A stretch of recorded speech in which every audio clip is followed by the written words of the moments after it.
نحمده ونصلي ونسلم على سيدنا ومولانا محمد رسوله النبي الأمين المكين الحنين الكريم الرؤوف الرحيم. أما بعد، بسم اللہ الرحمن الرحیم. معزز خواتین و حضرات، طلبہ و طالبات اور مجالس العلم کے ذریعے پوری دنیا کے سامعین و سامعات، ناظرین و ناظرات اور اسی طرح جملہ مشائخ، علماء کرام، اساتذہ اور اہل علم و دانش، الحمدللہ تعالی ہم نے پچھلی نشست بھی ضرورت مذہب اور وجود باری تعالیٰ کے موضوع پر مکمل کی. یہ موضوع ابھی جاری ہے اور اس کے بہت سے گوشے اور دلائل کے بہت سے پہلو ابھی ترتیب کے ساتھ آگے آنا باقی ہیں. ابھی تک ہم مغربی فلسفے کی تاریخ کے مختلف ادوار کا جائزہ لے رہے ہیں. پچھلی نشست میں ہم نے ختم کیا پری سوکریٹک پیریڈ کو، اور پری سوکریٹک پیریڈ میں جتنے قابل ذکر نام تھے ان میں سے بیشتر کو ہم نے بیان کیا. بیبیلونین سویلائزیشن یعنی میسوپوٹیمیا اور بابل سے لے کر مصر اور ایجپشن سویلائزیشن تک، اور وہاں سے یونان اور گریک سویلائزیشن تک. اور ہم نے پچھلی 2 نشستوں میں سقراط سے قبل کے زمانے کو کور کیا. یہ پری سوکریٹک ایج ہے. اور اس سے قبل 2 نشستوں میں ہم سقراط، افلاطون اور ارسطو کو پہلے ہی ڈسکس کر چکے تھے. یعنی سوکریٹس، پلیٹو اور ارسطوٹل، انہیں پہلے ڈسکس کر لیا تھا. اور یہی وہ نام ہیں جو اینشنٹ ویسٹرن فلسفی کے بانی تصور ہوتے ہیں. یعنی مغربی فلسفہ کا جو قدیم دور ہے، قدیم یونانی دور، اس کے بانی یہی 3 افراد ہیں. بعد ازاں پھر مجھے خیال آیا کہ آگے بڑھنے سے قبل سقراط سے پہلے کا زمانہ بھی ڈسکس کر لیں. ضرورت مذہب اور وجود باری تعالیٰ کے حوالے سے اس سے قبل کے فلسفوں میں کیا افکار و نظریات تھے، اور اس کے قبل کے جو زمانے تھے ان کے معاشروں میں کیا افکار و نظریات تھے. تو ہمیں ہر جگہ ایک حقیقت وجود مذہب کی بھی یکساں نظر آئی، اور وجود باری تعالیٰ پر اعتقاد کی بنیادی حقیقت بھی ہر جگہ مشترک نظر آئی. اور یہ چیز اسٹیبلش ہو گئی کہ زمانہ قدیم سے، جب سے انسانی تاریخ کا علم ہے انسان کو، وہاں سے لے کر جس دور تک ہم ڈسکشن کو لے آئے ہیں وہاں تک کسی زمانے میں، کسی دور میں، کسی تہذیب میں، کسی خطۂ ارضی میں اور کسی معاشرے میں مذہب کا انکار کہیں نہیں ملتا. گویا یہ زمانہ قدیم سے انسان کی فطرت میں، خلقت میں، سرشت میں یہ موجود ہے، اور انسانی معاشروں کا ہمیشہ سے اس پر اجماع ہے. یہ متواترات میں سے ہے، اور انسان کا جو اجتماعی ضمیر ہے وہ ہمیشہ اس کا اقرار کرتا چلا آ رہا ہے. ہاں، شکلیں مختلف رہی. آپ اسلام میں دیکھتے ہیں تو مذہب کی شکل ایک اور ہے، توحید پر اور رسالت پر مبنی. آپ انڈیا چلے جاتے ہیں تو وہاں بھی مذہب موجود ہے، مگر وہ الہامی مذہب نہیں ہے، مذاہب نہیں ہیں۔ وہاں ان کے اپنے اوتار ہیں، ان کی اپنی کتابیں ہیں، ان کی ویدیں ہیں، ان کے اپنشد ہیں،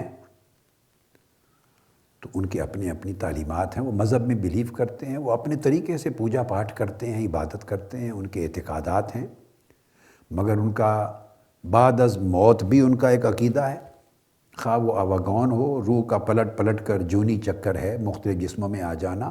اب یہ پہلو اختلاف کے ہیں دنیا کے مذاہب کے مابین، اور اسی طرح پھر وہاں بدھ مت بھی ہے، وہاں جین مت بھی ہے، اور لیٹسٹ ڈیولپمنٹ میں پھر سکھ مذہب شروع ہوا۔ تو مذاہب ہیں، مذہب کا انکار نہیں ہے۔ تو یہی تاریخ مسیحیت سے قبل بھی یہی تھی، یہ نہیں کہ مسیحیت نے انٹروڈیوس کروایا مذہب کا تعلق، نہیں، تصور۔ اس سے قبل سے یہودیت تھی، تو یہودیت میں تو تھا، مگر قبل از یہودیت بھی یہی تھا کہ خدا کے وجود پر مکمل اجماع تھا تمام انسانی معاشروں کا۔ اور اس سے قبل، جیسے میں نے آپ کو عرض کیا کہ موسیٰ علیہ السلام تو بہت بعد میں مبعوث ہوئے، اس سے قبل مصر کا زمانہ ہے، اور اس سے قبل پھر نمرود کا اور بیبیلونین کا، بابل کا زمانہ ہے، اور اس سے قبل پھر پری ہسٹورک پیریڈ ہے، جس کا کوئی ریکارڈ کسی کے پاس نہیں ہے۔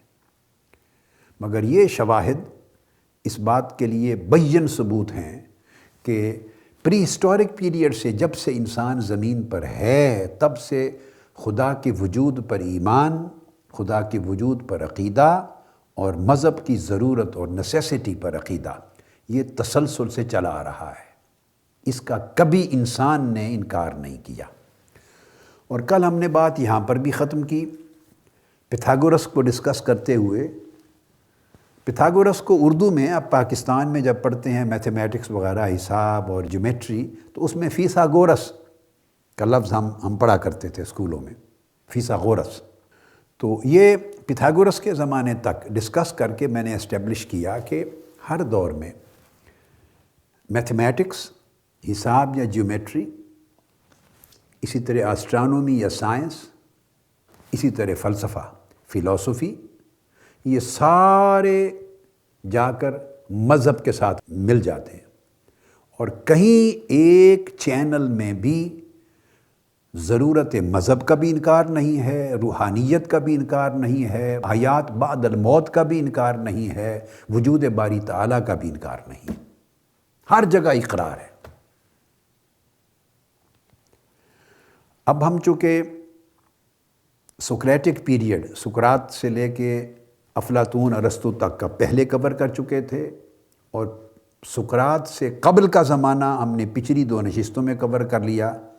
اب ہم ارسطوٹل کے بعد چلتے ہیں، سقراط، افلاطون اور ارسطو کے بعد کا زمانہ آگے۔ یہ زمانہ ہیلینسٹک ورلڈ کا ہے، ہیلینسٹک پیریڈ کہلاتا ہے۔ یہ اب فلسفہ، تہذیب اور سائنس اور علم و فکر گویا بابل کے دور سے نکل کر، پھر وہ مصر کے دور سے نکل کر یونان کے دور میں داخل ہو چکا ہوا ہے۔ اور یہ تینوں، سقراط، افلاطون اور ارسطو، سوکریٹس، پلیٹو اور ارسطوٹل، یہ سارے یونان میں تھے۔ اب یونان کا اگلا دور آتا ہے، جو یونانی زبان بولنے والوں کی دنیا تھی، ان کا ایک زمانہ آتا ہے، وہ پھر 3 ادوار میں تقسیم ہوتا ہے۔ ایک پہلا دور ہے جو فری سٹی اسٹیٹس کا دور تھا، جس میں چھوٹی چھوٹی شہری ریاستیں تھیں، اور سب ریاستیں آزاد تھیں، ایک دوسرے کے تابع نہیں تھیں، انڈیپینڈنٹ تھیں۔ تو پہلا دور فری سٹی اسٹیٹس کا ہے، اور یہ فلپ اور الیگزینڈر، انہوں نے آ کے اس دور کو ختم کیا۔ وہ ریاستیں ضم ہوتی گئیں، فتوحات کا دور ہوا، تو پھر وہ بڑی ریاست میں تبدیل ہو گئیں۔ فلپ اور الیگزینڈر کے آنے سے یہ دور ختم ہوا۔ دوسرا دور آتا ہے میسیڈونین ڈومینیشن کا، پھر میسیڈونیا کا دور آ گیا، اس کا غلبہ ہوا، اور یہ پھر آخر وقت تک یہ چلا ہے میسیڈونین ڈومینیشن کا دور۔ اور جب رومن انیکسیشن ہو گئی ہے، اس کے ساتھ رومن ملا ہے، روم اور ایجپٹ کے ساتھ رومن انیکسیشن، ایجپٹ کی، مصر کی، تو یہ دوسرا دور میسیڈونین پیریڈ ختم ہوا ہے۔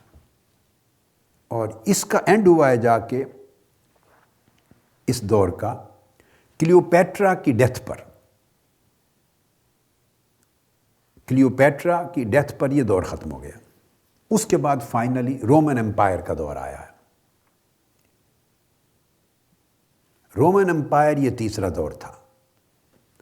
ان میں سے جو سب سے پہلا دور ہے فری سٹی سٹیٹس کا، اس کو فریڈم اور ڈس آرڈر کا دور کہتے ہیں، یعنی ہر ریاست اپنی آزادی تھی اور بد نظمی تھی، کوئی ایک بین الاقوامی آرڈر نہیں تھا، ایک نظام نہیں تھا۔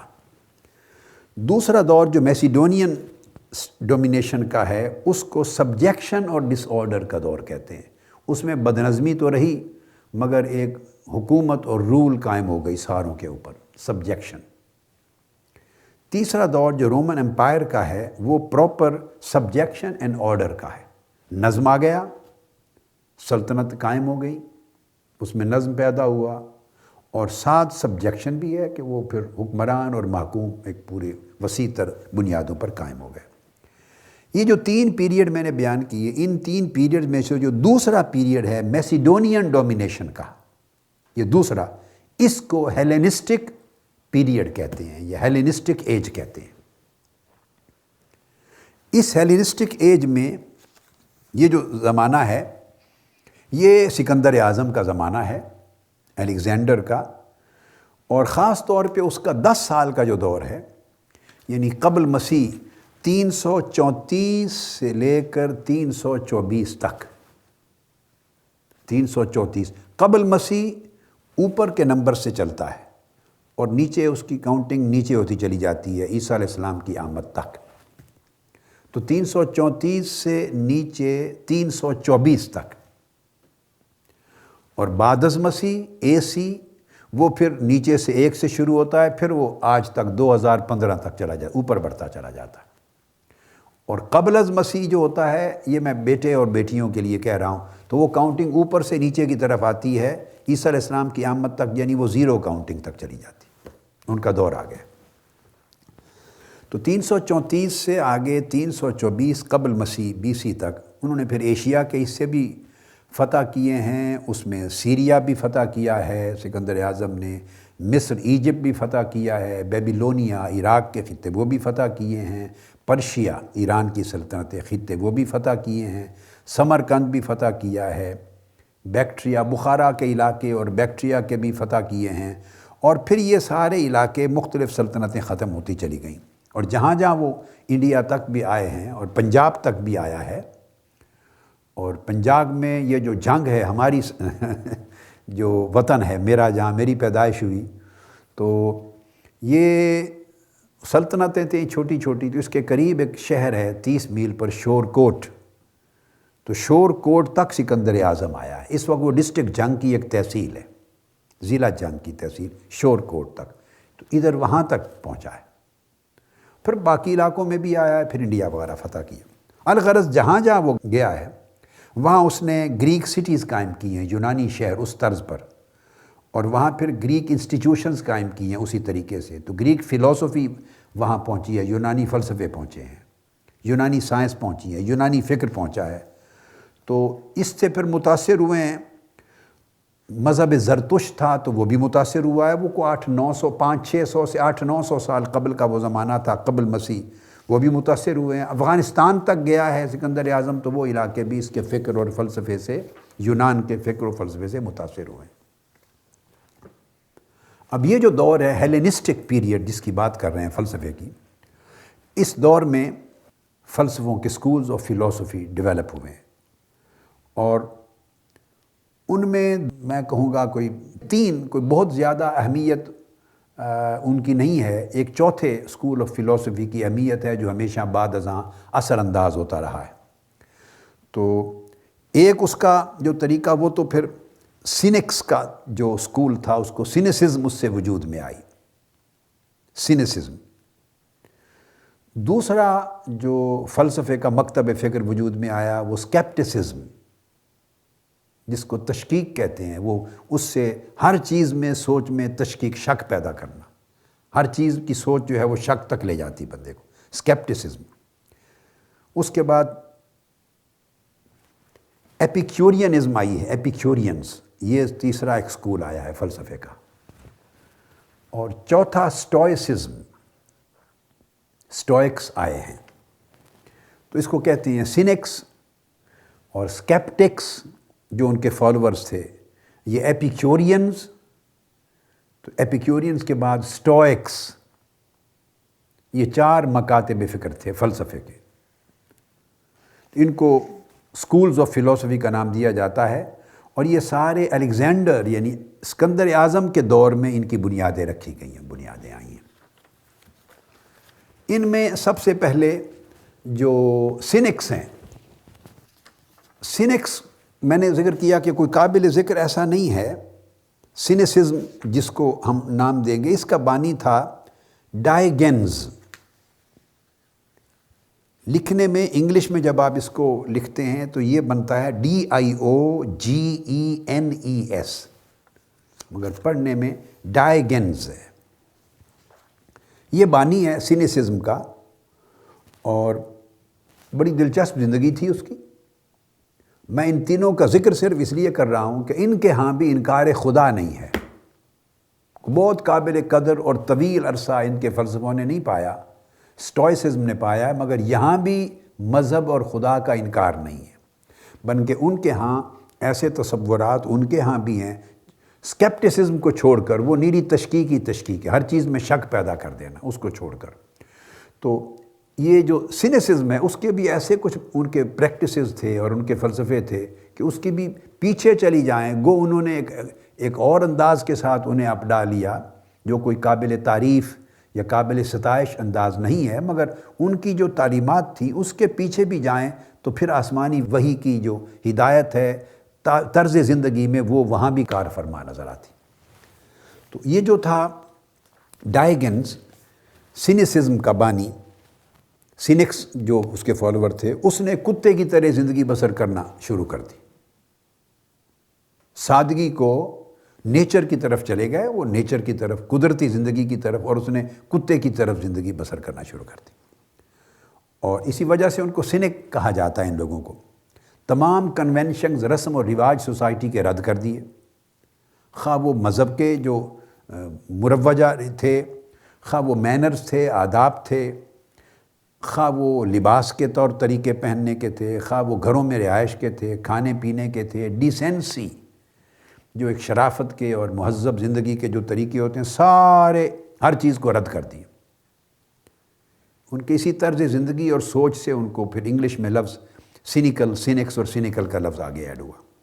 جیسے ہندوستان میں، پاکستان میں، اور غریب غربت کے زیادہ ہندوستان میں اور پاکستان کے بھی غریب علاقوں میں جیسے فقیر ہوتے ہیں، تو وہ مانگ کر، بیگرز کی طرح مانگ کر وہ اپنا گزر اوقات کرنے لگ گیا. اور اس نے کلیم کیا کہ ہمارا جو بھائی چارہ ہے، بردرہڈ، وہ صرف انسانوں کے ساتھ نہیں ہے، وہ حیوانوں کے ساتھ بھی ہے. سارے ہمارے بھائی ہیں، جتنی جاندار مخلوق ہے. مگر اس نے جو فلسفہ دیا، وہ فلسفہ اس کا یہ تھا کہ ہر چیز ایک عام آدمی جو سمجھ سکتا ہے بس وہی حقیقت ہے، اور جو چیز ایک عام آدمی کی سطح اور سمجھ سے باہر ہے اس کا انکار کر دیا. ہر اس چیز کا انکار کر دیا جو ایک عام آدمی نہیں سمجھ سکتا.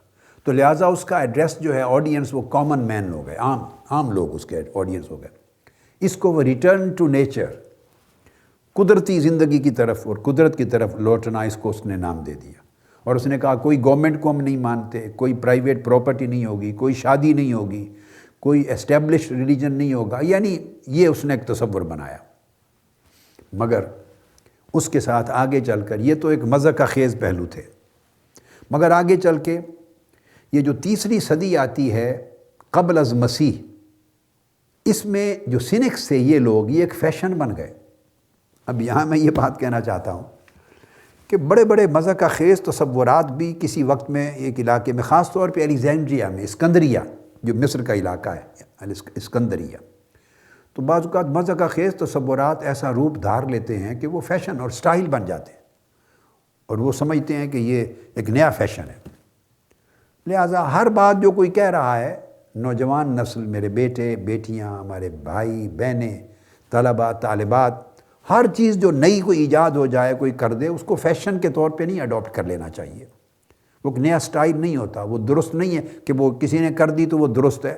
50 مرتبہ آپ نے زندگی میں دیکھا لباس کی وضاحت بدلی ہے آپ نے، بچے بچیوں نے پینٹ اور جو ٹراؤزر ہیں یا پاجامے کسی اور طرز کے ہوتے تھے، پھر کسی اور طرز کے آ گئے، پھر فلیپرز آ گئے، پھر وہ اوپر سے کھلے، درمیان سے تنگ، نیچے سے کھلے۔ ایک زمانہ آپ نے تو شاید آپ میں سے بہت سے چھوٹی عمر میں ہوں گے، شاید وہ دور بھی نہیں دیکھا، ہم نے تو وہ دور بھی دیکھا۔ پھر وہ برابر ہو گئے، پھر اس کے بعد وہ تنگ ہونا شروع ہو گئے، سکینی سٹائل سے ہو گئے، پھر تھوڑے کھل گئے۔ یعنی یہ ہر دور میں آپ نے یہ بدلے ہیں۔ اس طرح لباس میں، قمیض میں، فراق ہیں، جو لانگ شرٹس ہیں، ٹاپ، وہ بدلتے رہے ہیں۔ مطلب ہے لوگ فالو کرتے ہیں لوگوں، اور یہ کون کرتا ہے؟ جن کے اپنے اندر پرسسٹنسی نہیں ہوتی، اپنے فکر میں، اپنے علم میں، اپنے عقیدے میں، اپنی تھاٹ میں، اپنے کردار میں خود استقامت نہیں ہوتی، اندر ایک کانفیڈنس نہیں ہوتا، خود ایک پختگی نہیں ہوتی، اور وہ پختگی اپنی شخصیت پر بھی نہیں ہوتی، اپنے فکر اور اپنی سوچ پر بھی نہیں ہوتی، اپنے طرز عمل پہ نہیں ہوتی، اپنی طرز زندگی میں نہیں ہوتی۔ تو جب وہ اپنے بود و باش اور طرز لباس میں نہیں ہوتی تو مذہب میں کے معاملے میں کیا ہوگی؟ وہ بالکل اس طرح خشک کٹے ہوئے پتوں کی طرح، جدھر کی ہوا چلی ادھر اڑ جاتے ہیں پتے۔ بس اس سے یہ جو میں طویل لیکچرز کی سیریز، میں 2-3 لیکچرز میں بھی موضوع ختم کر سکتا تھا، ضرورت مذہب اور وجود باری تعالیٰ، لیکن میں نے سمجھا کہ شاید اس دور کا نوجوان نسل کے لیے سب سے زیادہ اور اہم ترین سبجیکٹ یہ ہے، اس پر میں میکسیمم ٹائم دوں گا۔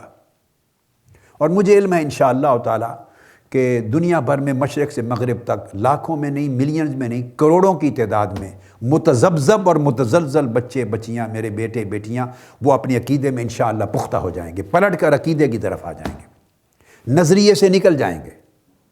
نظریہ اور عقیدہ، اس میں فرق ہی یہی ہوتا ہے۔ نظریہ نظر سے ہے تو اس میں اونچ نیچ ہوتی ہے، اس میں مغالطے ہوتے ہیں، اس میں تبدیلی، فکر اور نظر تبدیلیاں ہوتی رہتی ہیں، اپس اینڈ ڈاؤنز آتے رہتے ہیں۔ عقیدہ عقد سے ہے، جیسے گانٹھ باندھ دیتے ہیں آپ، اس میں پختگی آ جاتی ہے۔ جب آپ میں ایسی پختگی آ جاتی ہے کہ آپ لرز نہیں سکتے، جھول نہیں رہتی آپ کے اندر، اور آپ میں مضبوطی آ جاتی ہے، استحکام آ جاتا ہے، وثوق آ جاتا ہے، تو اس کو عقیدہ کہتے ہیں۔ میں انشاءاللہ اللہ رب العزت کی بارگاہ میں امید کرتا ہوں، میں اس پر اس لیے زور دے رہا ہوں، اور کئی لیکچرز کی سیریز بنا دی ہے میں نے، اس لیے زور دے رہا ہوں کہ بہت سوں کو، لاکھوں کروڑوں نوجوانوں کو، چونکہ انگلش اس کی ٹرانسلیٹریشن بھی ساتھ ہو رہی ہے، تو اللہ پاک نے اگر زندگی دی، صحت دی، اور یہ سیریز ختم ہو گئی، تو میں اس حصے کو، یہ جو پورا ضرورت مذہب ہے، اس پر میں انگلش میں بھی انشاءاللہ، اگر اللہ نے چاہا، صحت نے اجازت دی اور میرے اوقات اور میری مصروفیات اور کام کی نوعیتوں نے کچھ وقت مجھے اجازت دے دی، تو شاید میں انگلش میں ریپیٹ کروں گا کسی وقت، نہیں تو یہی انگلش میں ٹرانسلیٹ ہو جائے گا، ٹرانسلیٹریٹ بھی ہو رہا ہے، انگلش میں بھی، عربی میں بھی۔ یہ ضرورت عالم عجم، عالم عرب، شرق سے غرب تک ہر ایک کو، آج کی نوجوان نسلوں کو ہے، علماء کو بھی ہے، اساتذہ کو ہے، والدین کو، ہر ایک کی ضرورت ہے۔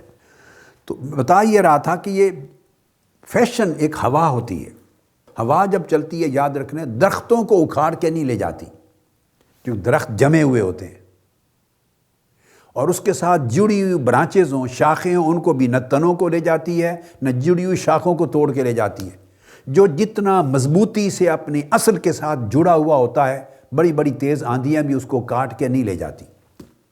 عقیدہ جتنا پختہ ہوتا ہے، اعتماد اور کانفیڈنس اور یقین جتنا پختہ ہوتا ہے، وہ ہوائیں اور آندھیاں اس کا کچھ نہیں بگاڑتی، اس کو اٹھا کے نہیں لے جاتی۔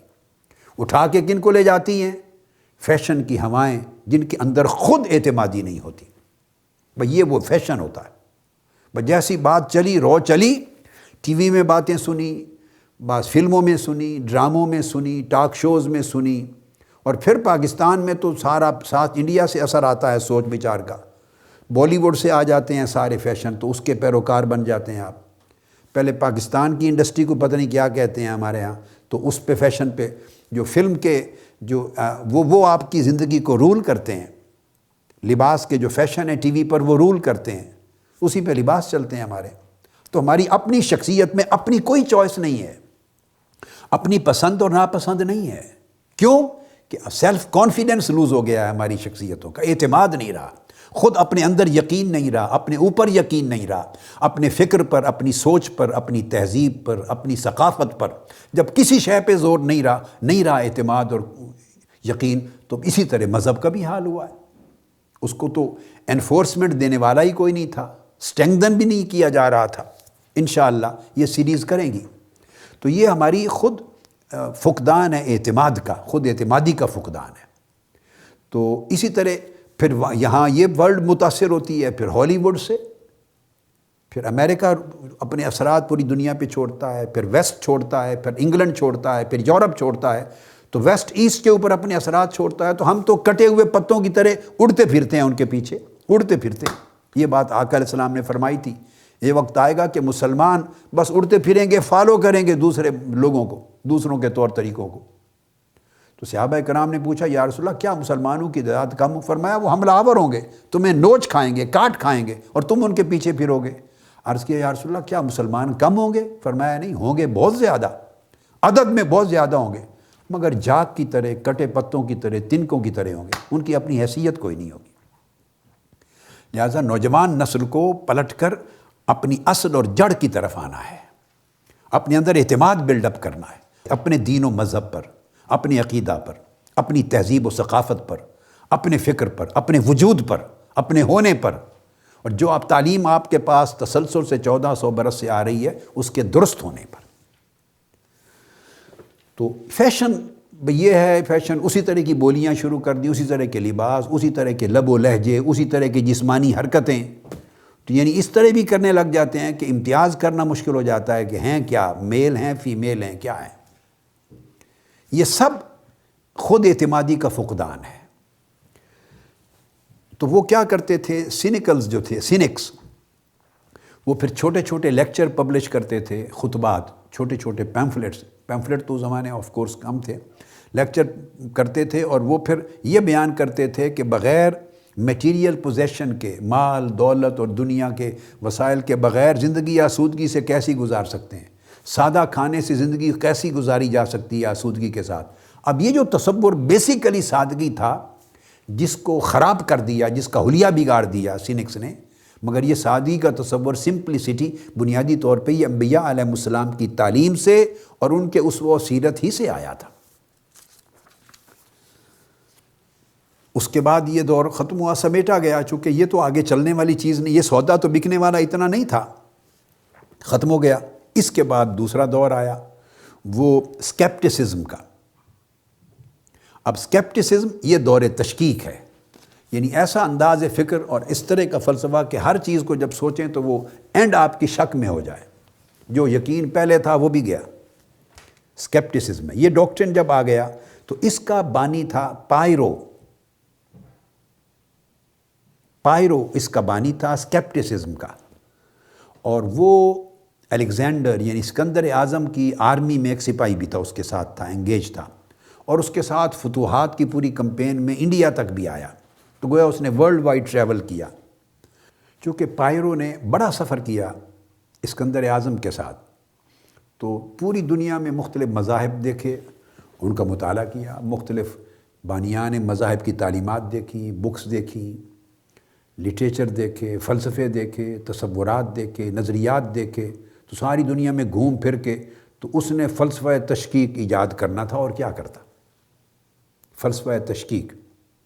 اب یہاں میں ایک ذاتی واقعہ، مجھے کچھ بیٹوں نے کہا تھا، میں ہالینڈ میں تھا اور انگلینڈ میں، تو ہالینڈ اور انگلینڈ میں ہمارے جو بچے منہاج القرآن یوتھ لیگ کے نوجوان، ان میں سے بعضوں نے کہا تھا، مجھے لکھ کے بھی بھیجا کہ خاص طور پہ یورپ سے، کہ کبھی کبھار اپنے لیکچر کے دوران اپنی ذاتی زندگی کے کچھ واقعات جہاں ریلیونٹ آئے تو وہ کوٹ کر کے ضرور بتائیں، تاکہ ہم اس سے اور روشنی حاصل کریں، رہنمائی حاصل کریں۔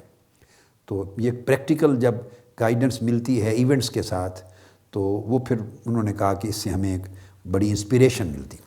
تو یہ بات آ گئی، اس سے میں ایک واقعہ بتاتا ہوں کہ میں اسکول لائف میں تھا، یہ مجھے ایگزیکٹلی یہ تو یاد نہیں کہ کون سا سال تھا، لیکن میرا اندازہ ہے کہ کلاس 6 کلاس 7 میں ہوں گا، یا کلاس 8 میں ہوں گا، بس 6 7 8، گریڈ 6 یا 7 یا گریڈ 8 کے زمانے کی بات ہے۔ Sacred heart school English school تھا جہاں میری اسکولنگ ہوئی، جہاں پڑھتا تھا جنگ میں۔ تو یہ کیتھولک مشنری اسکول تھا، یورپین جو کیتھولک مشن تھے وہ کھولتے تھے اسکول. تو ایک اسکول لاہور میں کھلا تھا، ایک فیصل آباد میں اور ایک جنگ میں، وہاں اسکولنگ ہوئی میری. اس زمانے کی بات ہے تو میں مختلف مذاہب کی کتابیں اسٹڈی کرتا تھا. تقابلی مطالعہ مختلف مذاہب کا، ادیان کا، مختلف مسالک کا، یہ میرا اس وقت ذوق تھا. ایک تصوف بہت ذوق تھا، اسپریچولزم، مسٹسزم.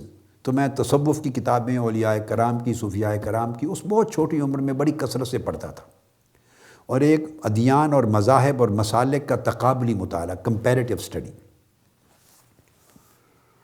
تو میرے والد گرامی حضرت فرید ملت ڈاکٹر فرید الدین قادری رحمۃ اللہ تعالیٰ علیہ، ان کا یہ معمول تھا. تو کمرے میں جو میرا بیڈ روم تھا، اس زمانے بھی میرے پاس 2 الماریاں تھیں جو کتابوں سے بھری ہوئی تھیں. یعنی میں آپ کو گریڈ 7 یا 8 کے زمانے کی بات بتا رہا ہوں. تو پروبیبلی آپ عمر کا اندازہ کر سکتے ہیں، کوئی 1962-63 کے قریب کا زمانہ ہوگا. تو کتابیں تھیں. تو میرے والد گرامی رحمۃ اللہ تعالیٰ علیہ، ان کا معمول تھا کہ وہ آف اینڈ آن ہفتے بعد، 10 دن بعد، 15 دن بعد میرے کمرے میں آ کے تو میری کتب کی الماریاں دیکھتے تھے. اب ان کو یہ تو شک نہیں تھا، کیونکہ میرا تو یہ ذوق نہیں تھا کہ میں کوئی ناول پڑھتا ہوں گا یا کوئی افسانے پڑھتا ہوں گا جو بیکار چیزیں ہیں. یہ تو کوئی پاسیبلٹی نہیں تھی نا، یہ میرا ذوق ہی نہیں تھا. شروع میں میں نے پوری زندگی میں کوئی ناول نہیں پڑھا. یہ آپ کی اطلاع کے لیے، پوری لائف میں، بچپن سے لے کے آج کے دن تک جو آپ سے گفتگو کر رہا ہوں، میں نے زندگی میں ایک ناول بھی نہیں پڑھا کسی دور میں. تو میرا یہ ذوق نہیں رہا، یعنی ڈیولپ نہیں ہوئی زندگی اس رخ پہ. تو یہ ان کو معلوم تھا. وہ دیکھتے تھے کتابیں. ڈیفینیٹلی میرا جو ذوق ہے اس وقت بھی علمی ذوق ہے، روحانی ذوق ہے. تو اس میں تقابل ادیان، تقابل مذاہب اور تقابل مسالک میں کون کون سی کتابیں. تو اسلام پر بھی ہوتی تھی، کرسچینٹی کی کتابیں بھی ہوتی تھیں، میں لے آتا تھا. بکلیٹس ہوتے تھے چھوٹے چھوٹے، وہ بھی لاتا تھا. اور دیگر مسالک کی مختلف مکاتب فکر جو مسلمانوں کے ہیں پاکستان اور انڈیا کے، تو ان کی کتب بھی ہوتی تھی میرے پاس پڑھی ہوئی. تو میں چھوٹی عمر میں مطالعہ کرتا تھا. اس زمانے میں میرے والد گرامی رحمۃ اللہ تعالیٰ علیہ وہ کتابیں اٹھا لیتے تھے. جو کمپیریٹیو اسٹڈی آف ریلیجنس کی کتابیں تھیں، تصوف کی نہیں، روحانیت کی نہیں، وہ برقرار رہتی تھی. جو تقابلی مطالعے کی کتابیں تھیں، مذاہب کی اور مسالک کی، وہ اٹھا لیتے تھے اور مجھے فرماتے تھے کہ بیٹے، یہ تقابل ادیان، تقابل مذاہب یا تقابل مسالک پر مبنی یہ کتابیں پڑھنے کا ابھی وقت نہیں ہے آپ کا. ابھی وہ عمر نہیں آئی، وہ زمانہ نہیں آیا جب آپ اس سبجیکٹ کو پڑھنے کے قابل ہوں گے. یہ قبل از وقت ہے.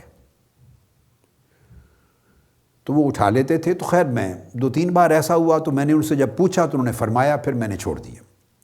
انہوں نے فرمایا کہ دیکھیے، ابھی آپ کو خود اپنی سٹڈیز کو کمپلیٹ کرنا ہے، دین کو سمجھنا ہے، اپنے عقیدے کو مضبوط اور مستحکم کرنا ہے. ابھی آپ کو اپنے عقیدے اور دین اسلام کے اساسیات کے علم کو مضبوط کرنا ہے. ابھی آپ کی بگننگ ہے. اور یہی زمانہ تھا جب میں نے درسیات کو شروع کیا 1961-62. یہی 10 سال کی عمر میں نے درسیات شروع کی. صرف نحو کی اور عربی ادب کی کتابیں، پھر اس کے بعد منطق کی کتابیں، پھر اس میں فقہ کی، اصول الفقہ کی، یہ کتابیں اسی زمانے میں شروع کی، اور عربی ادب کی زیادہ تر. تو پھر جب 2 سال کے میں قابل ہو گیا پڑھنے کے بعد، تو پھر 1963 میں مدینہ طیبہ جب حاضری ہوئی، اور پھر وہاں مدرسۃ العلوم الشرعیہ، پھر وہاں تعلیم ہوئی. تو فرمایا بیٹے، ابھی آپ اپنے عقیدے اور مذہب کو، دین کو پڑھیں گے، اساسیات کو پڑھیں گے، اس کے علم کی بنیادی ضروریات کو پورا کریں گے. پھر آپ پر کلیئرٹی ہوگی اپنے عقائد کی، دینی احکام کی، شریعت کے احکام کی، ان کی حکمتوں کی. جو سوالات ابھریں گے ان کے جوابات ملیں گے. آپ کو جب اپنے اندر ایک اعتماد پیدا ہو جائے گا اپنے دین پر، اپنے عقیدے پر، اپنے مذہب پر، اور پھر کلیئرٹی ہوتی چلی جائے گی، پھر ایک اگلی سٹیج آئے گی کہ جب جو اس پر اعتراض کریں گے تو ان کے اعتراضات میں کتنا وزن ہے، اور آپ کو ان کا کیا رد آتا ہے، کتنا جواب آتا ہے. کہیں ان کے اعتراضات سے آپ ہل تو نہیں جاتے. تو کتنی پختگی آپ کے علم میں آئے گی، کتنی گہرائی آئے گی، کتنی گہرائی آئے گی، کتنا اعتماد آئے گا. جب یہ پوزیشن آ جائے گی، پھر ایک سٹیج آئے گی کہ جس سٹیج پر آپ کو آپ کے فکر پر، نظریے پر، عقیدے پر اور آپ کے مذہب پر ہونے والے اعتراض سنتے ہی سمجھ آ جائے گی کہ یہ اعتراض بالکل بے بنیاد ہے، بالکل خالی ہے، اس کے اندر کوئی حیثیت نہیں ہے، اور اس سے کہیں زیادہ وزنی دلائل آپ کے پاس اسے رد کرنے کے لیے ہوں گے۔ سنتے ہی آپ کے پاس بالکل ایک سیریز آ جائے گی دلائل کی، جواب کی۔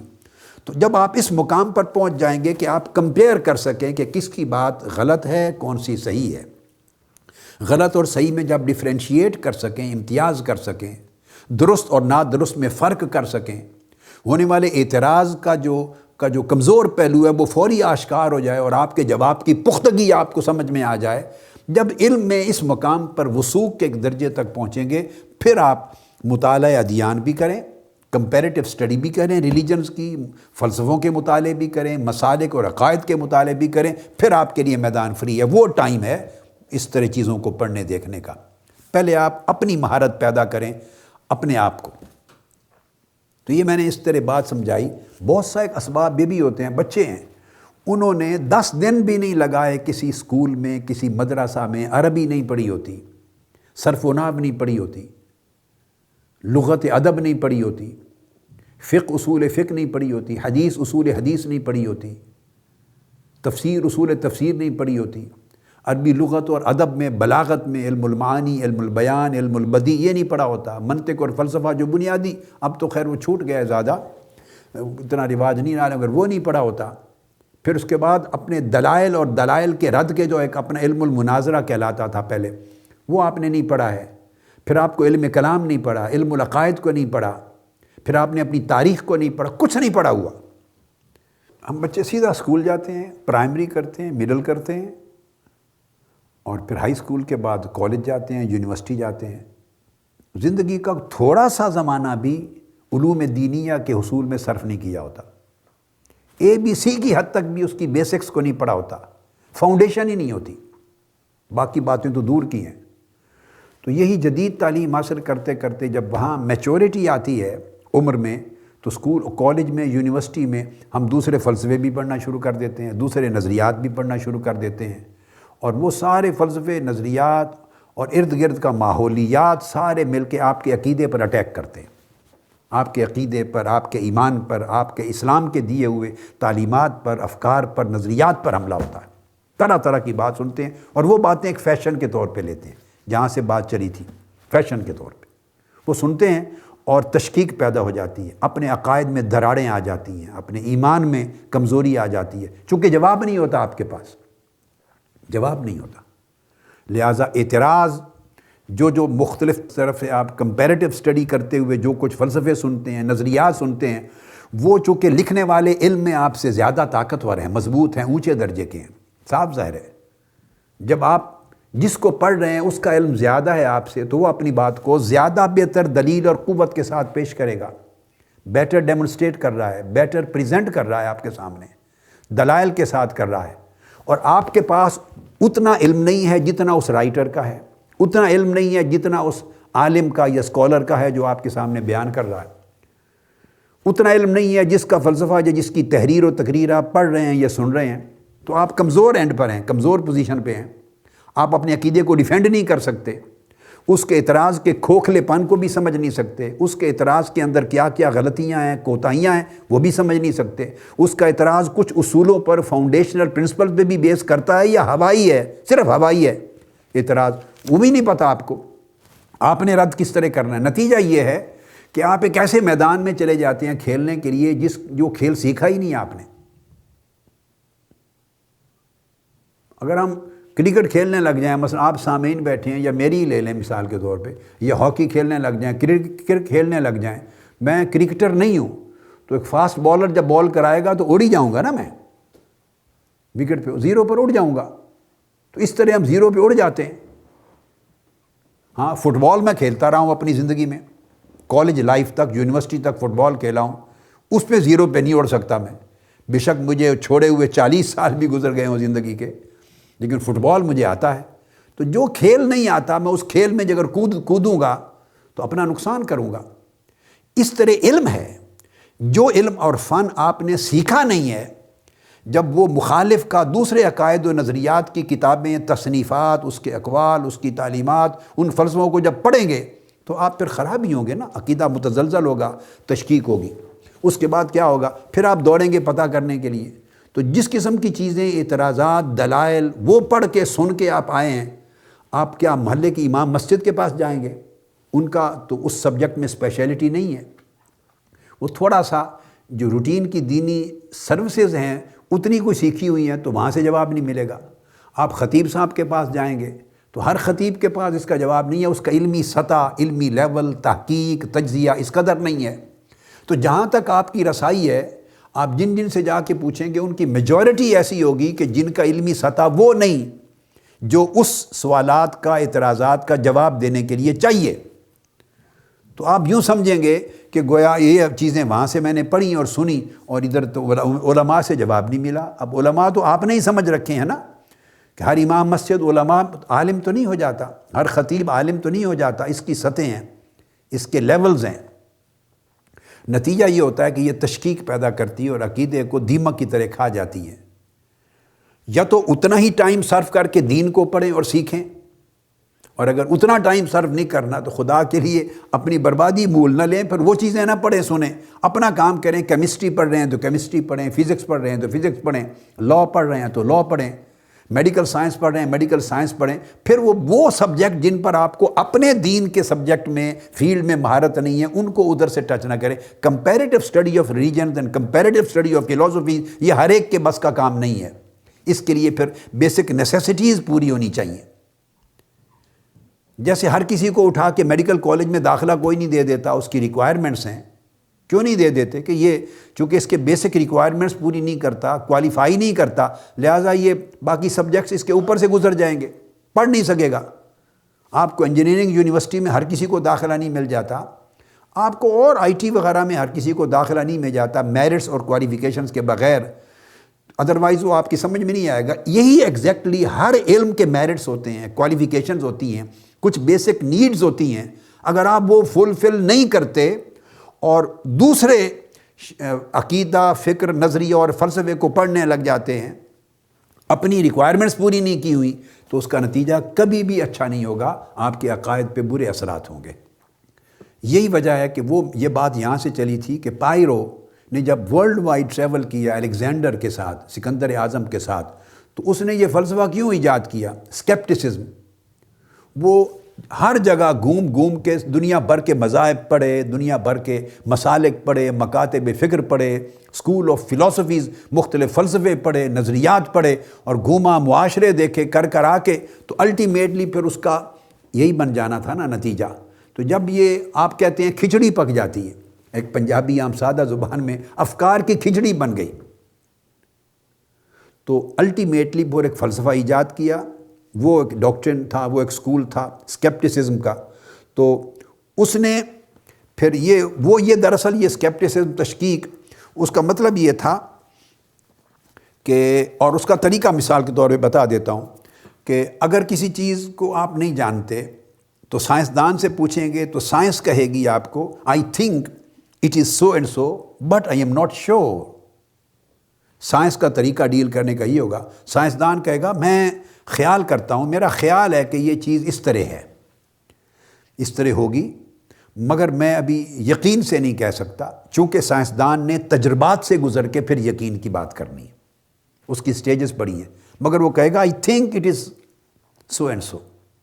اچھا، اگر آپ یہ چیز کسی انٹلیکچوئل کیوروسٹی رکھنے والے شخص سے پوچھیں گے جو ایک محقق ہے، جس علم کی جستجو ہے، جائز جستجو ہے، وہ کہے گا I don't know how it is but I hope to find out.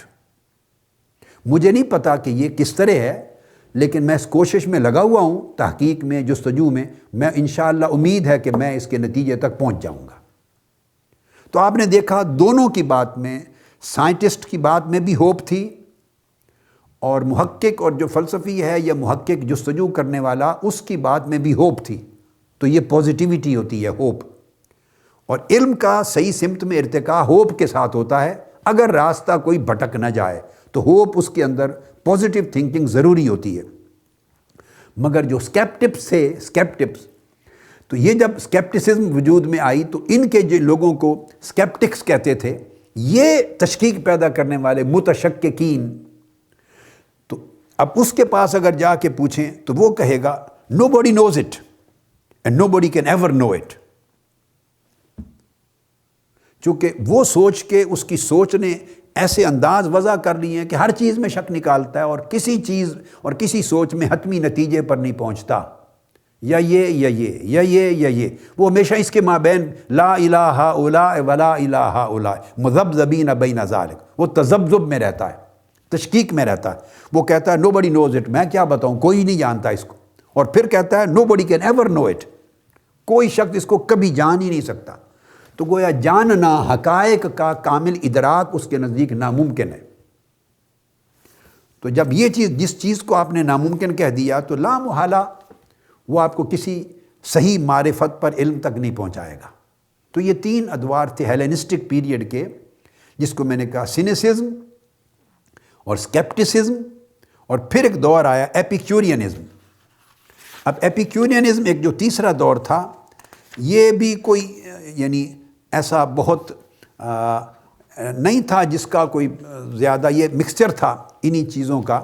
اور یہاں جا کر یہ فلسفہ کو، ان کی لیگیسی قابل ذکر نہیں ہے، ان کی فالوئنگ قابل ذکر نہیں ہے. البتہ ان تینوں کے بعد جو سٹوئسزم کا دور آیا اور اس کے فالورز کو سٹوئکس کہتے ہیں، اس نے فلسفہ کی تاریخ میں اپنا ایک مقام رکھا، اپنے اثرات چھوڑے، ایک لیگیسی چھوڑی، اور بعد ازاں بھی اس کے اثرات تسلیم ہوئے. آج اپنی بات کو یہاں پر کنکلوڈ کرتے ہیں کہ مذہب کا انکار انسان کی تاریخ قدیم اور جدید میں کبھی نہیں رہا، اور وجود مذہب کا انکار فلسفے کی قدیم سے دور تاریخ سے لے کر جدید تاریخ تک کبھی نہیں رہا. یہ ایک وہ مسلمہ حقیقت ہے کہ عہد قدیم سے عہد جدید تک ہر زمانے میں انسان بھی، فلسفی بھی اس کو مانتے چلے آئے ہیں. اس کے انکار کی کبھی گنجائش نہیں رہی. وما علینا الا البلاغ. والسلام علیکم ورحمۃ اللہ وبرکاتہ.